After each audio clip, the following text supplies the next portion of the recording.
Hello foodies. ఎన్ని recipes వచ్చినా సరే మన గ్రాండ్ పేరెంట్స్ రెసిపీస్ మాత్రం మన ఇంట్లో జనరేషన్స్ అండ్ జనరేషన్స్కి పాస్ అవుతూనే ఉంటుంది.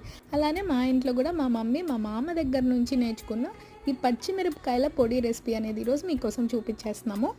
ఈ రెసిపీకి ఎలాంటి మెజర్మెంట్స్ అవసరం లేదు. మీరు తీసుకున్న చిల్లీస్ ఎంత ఘాట్ అయితే ఉన్నాయో దానికి తగ్గట్టు మేనేజ్ చేసుకుంటూ చేసుకోవడమే. సో ఫస్ట్ ఇలా మేము చూపించినట్టు చిల్లీస్ని ఇలా స్లిప్స్ చేసుకుని పక్కన పెట్టేసుకోండి. నెక్స్ట్ ఇప్పుడు ఒక ప్యాన్ పెట్టుకొని కావాల్సినంత ఆయిల్ వేసుకుని చిల్లీస్ మొత్తం వేసేసి ఫ్రై చేసుకోవాలి.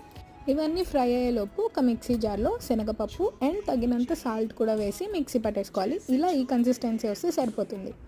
చిల్లీస్ని కొంచెం బాగా కలుపుకుంటూ ఫ్రై చేసుకోవాలి. అప్పుడే ఇలా గోల్డెన్ కలర్ అనేది ఈవెన్గా వస్తుంది.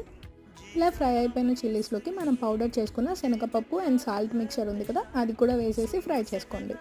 అంతే, yummy and tasty no garlic పొడి recipe is ready. Thank you for watching.